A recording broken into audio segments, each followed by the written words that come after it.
حشر میں سید وہ تم سے بھی کہیں گے دیکھنا۔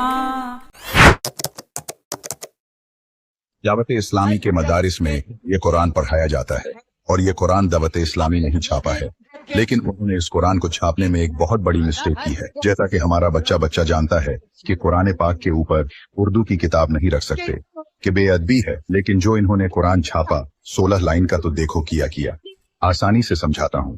یہ گرین والا جتنا بھی حصہ ہے وہ قرآن ہے، اور جو یہ لال والا حصہ ہے یہ سب اردو ہے۔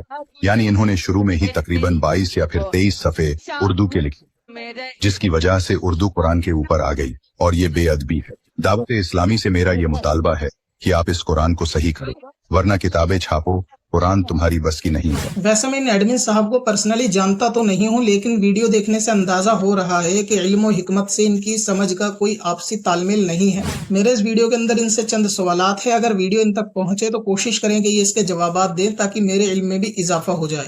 پہلی بات میں یہ پوچھنا چاہوں گا کہ قرآن پاک کے اوپر چند صفحہ یا دوسری کتاب یا رسالہ رکھنا ہی بے ادبی ہے، یا پھر 1-2 صفحہ رکھنا بھی بے ادبی ہے؟ اگر چند صفحے رکھنا ہی بے ادبی ہے اور 1-2 پیج رکھنا بے ادبی نہیں ہے تو یہ کس اصول کے تحت بے ادبی نہیں ہے؟ اور اگر تمام باتیں بے ادبی ہیں کہ چاہے چند صفحے ہوں یا پھر قرآن پاک کے اوپر کوئی رسالہ ہو، وہ تمام چیزیں بے ادبی ہیں، تو میں پوچھنا چاہوں گا بازار کے اندر یہ ملنے والا قرآن پاک کے اوپر یہ جو گتا ہوتا ہے، کیا یہ بھی قرآن پاک کا حصہ ہے؟ کیا یہ قرآن پاک ہے یا کلام الہی ہے؟ تو اس قرآن پاک کے اوپر اس کا رکھنا بے ادبی ہوگا یا نہیں ہوگا؟ اگر نہیں ہوگا تو کس بنیاد پہ نہیں ہوگا؟ کیونکہ یہ کوئی قرآن نہیں ہے لیکن قرآن کے اوپر رکھا ہوا ہے۔ اسی طریقے سے ہر پرنٹنگ پریس کے اندر قرآن کے اندر 1-8 صفحہ ایکسٹرا ہوتا ہے، جیسے کہ یہاں پہ آپ نے دیکھا ہے نام لکھا ہے، اور یہ پیج قرآن پہ ایکسٹرا ہے، اس میں قرآن لکھا ہوا نہیں ہے، یہ پیج بھی قرآن کے اوپر ہے۔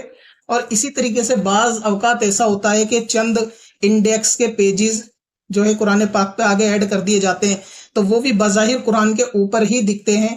تو کیا یہ تمام چیزیں بے ادبی ہیں؟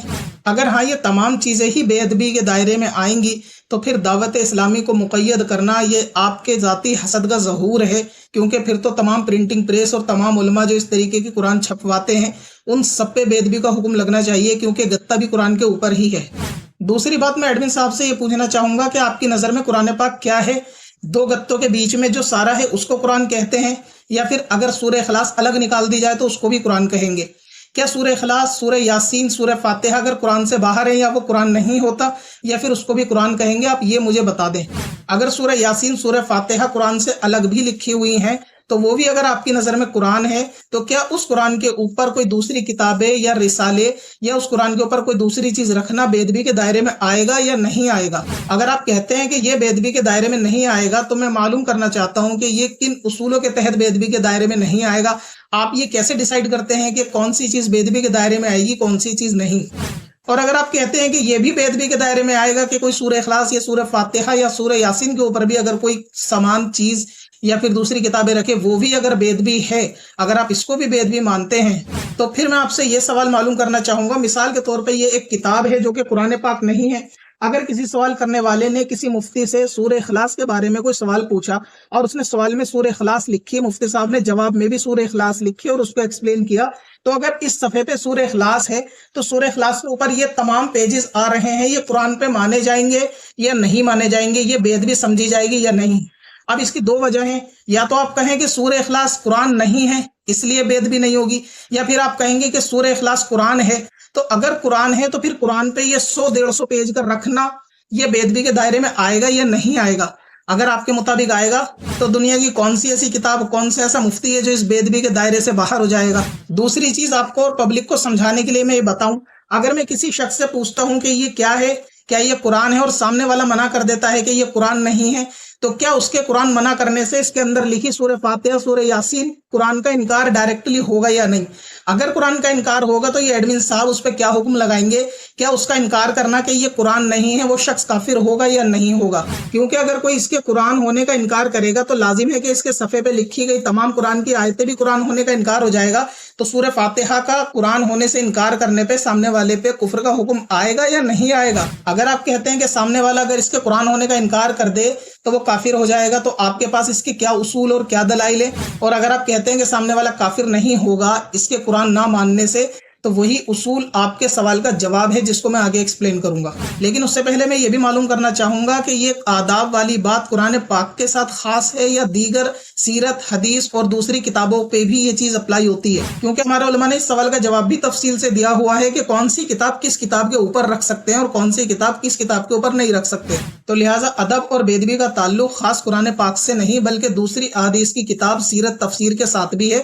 علماء نے اس کے بارے میں بھی بتایا ہے کہ کیا کتاب کس کے اوپر رکھی جائے اور نہ رکھی جائے. تو ایڈمن صاحب سے اگلی چیز میں یہ معلوم کرنا چاہوں گا کہ اگر کسی مفتی کا شرعی فتویٰ لکھا ہوا ہے تو اس فتوے کی تعظیم کرنا بھی تمام لوگوں کے اوپر لازم ہوتا ہے. اگر کوئی اس فتوے کو حقارت سے پھینک دے یا پھر شریعت کو کم سمجھتے ہوئے اس فتوے کی توہین کرے، اس پہ بھی حکم کفر آتا ہے.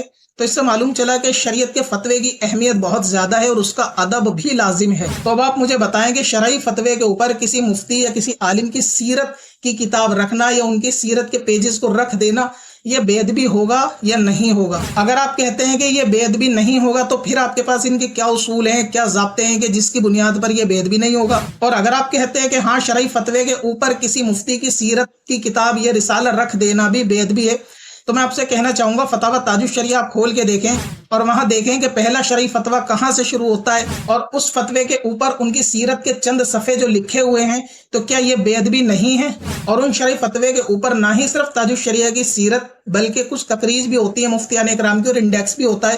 تو شرعی فتوے کے اوپر اس طریقے کے وہ سارے انڈیکس کے پیجز اور پھر سے وہی گتہ رکھنا یہ بے ادبی کے دائرے میں کیوں نہیں آتا یا پھر یہ بے ادبی نہیں کہلائے گا؟ اور میں یہ یہاں مینشن بھی کرنا چاہوں گا، I am not specially talking about Huzoor Taj Shariah علیہ رحمہ، I only mention him as an example to explain my point here because some mischief makers create division within Ahl Sunnat by using his name. تو اب اصلی جواب کی طرف آتے ہیں کہ کیوں اس کتاب کا انکار قرآن پاک کا انکار نہیں ہوگا اگرچہ ڈائریکٹ سورہ فاتحہ کا انکار لازم آ رہا ہے. اس کی وجہ یہ ہے کیونکہ ہمارے عرف میں جس کو کتاب کہا جاتا ہے وہاں کتاب ہی مراد لیا جائے گا، اس کتاب سے قرآن مراد نہیں لیا جائے گا. لہٰذا اگر کوئی عرف عام پہ اس کتاب کو کتاب کہہ کے قرآن کا انکار کرے گا تو اس سے قرآن کا انکار لازم نہیں آئے گا. اصول فقہ کا ایک قاعدہ ہے العادات محکمۃ کے شریعت کے اندر عرف عام جس پہ جاری ہوتا ہے شرعاً اس پہ عمل کیا جائے گا. اور ہمارا عرف عام یہ جاری ہوتا ہے کہ ہم کتاب ہی کو کتاب کہتے ہیں اگرچہ اس کے اندر قرآن لکھا ہو، اور ہم قرآن ہی کو قرآن کہتے ہیں اگرچہ اس کے اندر چند صفحہ کتاب کے بھی لکھے ہوں. لہٰذا جب قرآن پرنٹ ہوتا ہے تو اس کے کچھ احکام، اس کو کچھ چھونے کے تعلق سے، وضو یا ناپاکی کے تعلق سے چند ہدایات لکھ دی جاتی ہیں یا پھر بعض اوقات انڈیکس بھی بنا دی جاتی ہے جس میں یہ ایکسپلین کیا جاتا ہے کہ کس چیز کی فضیلت یا کس چیز کے بارے میں بیان کس پیج پر لکھا ہے، اور وہ سارے صفحہ قرآن سے پہلے لگائے جاتے ہیں انڈیکس کے طور پہ. تو وہ سب قرآن ہی مینشن کیا جاتا ہے. ان صفحہ کو کوئی رسالہ یا کوئی کتاب نہیں سمجھتا. ہمارے عرف میں مکمل اس 2 جلدوں کے بیچ میں جو کچھ ہے وہ قرآن ہے، تو اس پہ قرآن کا عرف جاری ہوتا ہے. لہٰذا اس کتاب قرآن کے اوپر اگر کچھ رکھیں گے تو بے ادبی ہوگا. قرآن کے اندر اگر 1 پیج یا انڈیکس کے 2-3 پیج ہیں تو وہ بے ادبی نہیں ہوگا، کیونکہ ہمارے عرف میں اسے پھر بھی قرآن ہی سمجھا جا رہا ہے، کوئی اسے الگ سے رسالہ تصور نہیں کرتا. اور اگر ایسے 2-3 صفحے رکھنے قرآن کے اندر اس کو آپ کی نظر میں بے ادبی ہے تو آپ گتے والا جواب ضرور دیجئے کہ وہ بے ادبی ہوگا یا نہیں. تو پھر قرآن کے اوپر کوئی کپڑا رکھنا بھی بے ادبی ہوگا. تو وہ جزدان جس کے اندر قرآن رکھ کے اس کپڑے کو لپیٹا جاتا ہے تو وہ کپڑا بھی قرآن کے اوپر ہی آتا ہے، مگر آپ کے لاجک کے حساب سے تو وہ بھی بے ادبی شمار کر لیا جائے گا. تو امید ہے کہ لوگوں کو یہ بات اچھے سے سمجھ میں آ گئی ہوگی کہ تعلق بے ادبی اور ادب کا عرف کے ساتھ ہوتا ہے، اور اگر اس کو بے ادبی شمار کیا جائے گا تو جتنی ساری مثالیں میں نے دی ان سب کو بھی بے ادبی ماننا پڑے گا. اور رہ گیا آپ کا یہ جملہ کہ قرآن آپ کے بس کی نہیں ہے، دوسری کتابیں چھاپ لو، تو ٹھیک ہے، دعوت اسلامی دوسری کتابیں چھاپ لے گی. اگر آپ کے بس کی قرآن چھاپنا ہے تو آپ قرآن چھاپ لو، اس میں انکار کس نے کیا؟ آپ جیسوں کا تو یہ حال ہے کہ خود صحیح کچھ کرنا نہیں، دوسرے کے صحیح کے اندر غلطیاں نکالنی ہیں. گویا آپ تو نہ بخاری پہ نہ چاند پہ. چل تجھے بھی بخشوا دوں تیری باری